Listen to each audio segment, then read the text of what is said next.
करनाल में तो सीधी बोली बोलते हैं लोग। तो एक जागिए ही मिलता नहीं, एक जागिए ही मिलता नहीं, एक जागिए ही मिलता नहीं। रस्सी जड़ गई पर बन नहीं गया। कांग्रेस खत्म हो गई, चालाकियां अभी छोटी नहीं है। अब हम मैदान में उतरे। सुशील गुप्ता आम आदमी पार्टी से खड़ा कर दिया और जीत के चले भी गए तो 5 साल आपको नजर नहीं आएंगे। कि हम भी सोचने में मजबूर हो गए क्या किया जाए। चश्मा लगेगा भाई अभय चौटाला जीतेगा।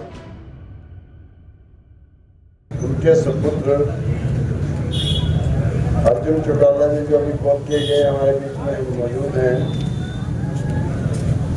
राम कुमार अगला जी प्रदेश महासचिव, पूर्ण सिंह जी मंजूरा प्रदेश अध्यक्ष किसान सेल, ईश्वर महिला कार्यकारी अध्यक्ष कैथल, राजपाल टोरन कार्यकारी अध्यक्ष पानीपत, इंदू बाई हल्का अध्यक्ष डोगरी, मनीष मुदड़ी युवा प्रदेश महासचिव और भाई ईश्वर सिंह जौहरी और केयर सिंह गाँव कौल। इन सब का स्वागत है, इन सब का धन्यवाद है, यहाँ मौजूद हैं। और भाई कौल के और आसपास के गांवों के सभी मेरे भाइयों और मेरे साथियों, आपको मेरा सादर प्रणाम, सभी को मेरी राम राम।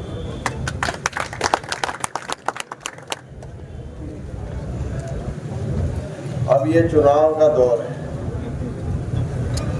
पृष्ठभूमि को भी जानना जरूरी है। मेरी और अभय चौटाला जी की बात हुई, इंडिया गठबंधन बना हुआ था।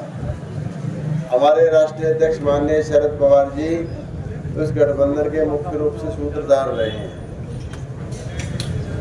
मैंने शरद पवार जी के ऊपर भाई अभय चौटाला जी के कहने पे जोर दिया और इतना मैंने उनके ऊपर दबाव बनाया कि वो उसी समय मल्लिकार्जुन खड़गे के पास भी गए, राहुल गांधी के पास भी गए और सोनिया गांधी से भी उनकी बात की।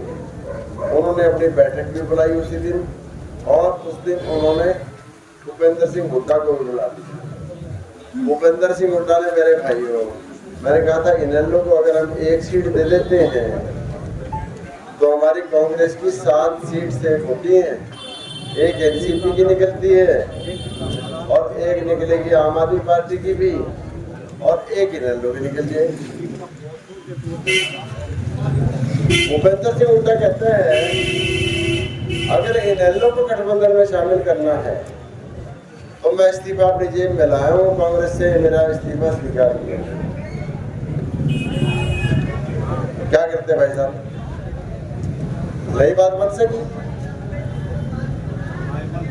नई बात बन सकी तो फिर हमारे बारे में बात चली। ये जो गठबंधन बना 2 सिद्धांतों पर बना था। एक तो लीड रोल में वही पार्टी उस राज्य में होगी जिस पार्टी का उस राज्य में वर्चस्व है। जैसे समाजवादी पार्टी का यूपी में है, आरजेडी का बिहार में है, हरियाणा में हमारी कांग्रेस का है। लेकिन लीड रोल में रहने का ये मतलब नहीं है सारी सीटें अपने आप समेट ले।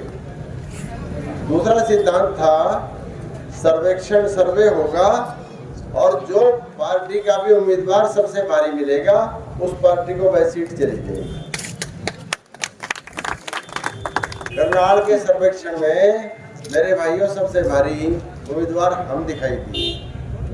मेरे को शरद पवार जी ने दिल्ली बुलाया, मल्लिकार्जुन खड़गे और दूसरे ने अन्य नेताओं से मिलाया, राहुल गांधी से भी मिलना था। मैं उस दिन वायनाड चले गए केरल में सवेरे ही और साफ फैसला हो गया कि करनाल की सीट एनसीपी को।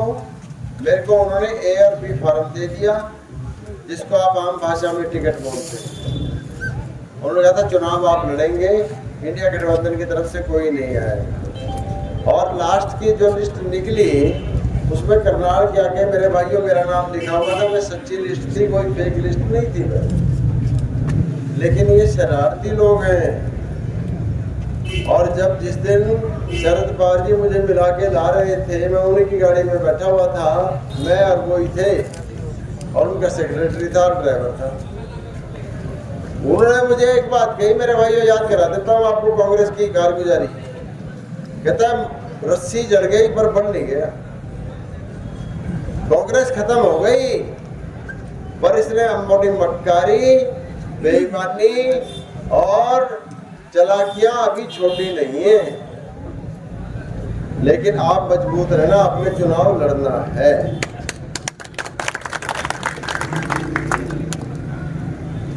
और लास्ट की लिस्ट में मेरा नाम था। वही चालाकियां जो भूपेंद्र सिंह हुड्डा पहले चल रहा था, वही लिस्ट लेके मैं मल्लिकार्जुन खड़गे राहुल गांधी के पास गए। साफ बात में कह दिया कि मेरा इस्तीफा स्वीकार कीजिए कांग्रेस से, अगर यही लिस्ट बाहर करनी है। सभाओं में फिर उनको वह उम्मीदवार उतारना पड़ा जो आज करनाल से उतरा हुआ है, सिर्फ मनोहर लाल खट्टर की मदद करने के लिए। और क्या इंटरेस्ट है भूपेंद्र सिंह हुड्डा का? जो भूपेंद्र सिंह हुड्डा ने भ्रष्टाचार से हरियाणा में पैसे कमाए हुए, ईडी और सीबीआई के केस फाइनल स्टेजेस पे है। ना तो ये भाजपा में गया और ना ही आज तक ये अरेस्ट हुआ। मिली भगत भाजपा से, और चाहे पार्टी में रहे, चाहे भाई सारे की सारी जनता में रहे, उससे कोई मतलब नहीं भूपेंद्र सिंह हुड्डा को। बस सिर्फ इतना है कि मैं ईडी और सीबीआई के केसों से बचा रहा हूँ। अब हम मैदान में उतरे। भाई अभय सिंह चौटाला है कुरुक्षेत्र से। देखो, कुरुक्षेत्र सिरसा का लगता हुआ हल्का है। अगर अपना हल्का रिजर्व हो जाएगा तो लगते हल्के में आदमी खड़ा होगा। अगर सरसा रिजर्व ना होता है, सरसा से खड़े होते। सरसा रिजर्व नहीं है तो इनका ये अपना हल्का है कुरुक्षेत्र का, और हमारा करनाल का अपना हल्का है। यहाँ से कौन कौन आए हैं? 2 पूंजीपति बताए जा रहे थे। और करनाल से कौन आए हैं भाई? करनाल से कौन आए हैं? बारी है।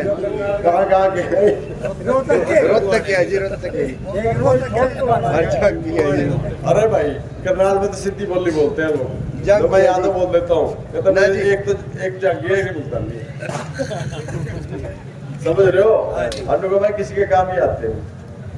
वोट आपका है, हमने लोकल को वोट देना है और इन भारियों को हमने यहाँ से भगाना है। मैं बताता हूँ आपको, माननीय अभय चौटाला जी का हमारे पे एहसान है। जब हमें भूपेंद्र सिंह हुड्डा ने एक राजनीतिक चालाकी से ऐसी स्थिति में लाके खड़ा कर दिया कि हम भी सोचने में मजबूर हो गए क्या किया जाए अब। और हमने फिर भी हिम्मत नहीं हारी। आप लोगों के दम पे, आप लोगों के समझो पछवाड़े पे लात मारी भूपेंद्र सिंह हुड्डा ने। ये पछवाड़े पे लात सिर्फ करनाल की जनता को नहीं मारी, कुरुक्षेत्र की जनता को भी साथ ही मारी है भाई। यहाँ क्या इनमें 20 लाख वोटर हैं, 20 लाख वोटरों में कोई वोट नहीं मिला, कोई और कैंडिडेट नहीं मिला। कि जब ये कांग्रेस से उस नवीन जिंदल को लेके भाजपा में आया, भाजपा से उनको खड़ा करते हैं। और सुशील गुप्ता आम आदमी पार्टी से खड़ा कर दिया। कहाँ गया मैं दोनों? दिल्ली के जी, दिल्ली के हैं कि नहीं है? अब 2 महीने आपके, 1 महीना आपके बीच में घूमेंगे और जीत के चले भी गए तो 5 साल आपको नजर नहीं आएंगे। क्या आपको इनको जीतने देना चाहिए? नहीं। तो भाई हिम्मत मारो सारे के सारे। और बात सुनो, हौसले का ही खेल है। कार्यकर्ता हौसले में कुछ का कुछ कर देगा, और आपका नेता हौसले में वह भी कुछ का कुछ कर सकता है। मेरे भाइयों, बेशक अंधेरा हो, हमारे बच्चे को, हमारे अर्जुन चौटाला को हाथ उठा के आश्वस्त करो कि भाई इस बार सारे वोट आपके हैं। और हमारे पास सब सिर्फ 12-13 दिन का टाइम है। 12-13 दिन हम लगातार मेहनत करेंगे। और करनाल से भाई मेरे को जिताओगे, और कुरुक्षेत्र से भाई अभय चौटाला को भारी मतों से जिता के भेजोगे। वहाँ तो भाई बात चल रही है, तुर्रा बजेगा और मराठा जीतेगा। और यहाँ भी मैं बताऊँ, चश्मा लगेगा और भाई अभय चौटाला जीतेगा। धन्यवाद।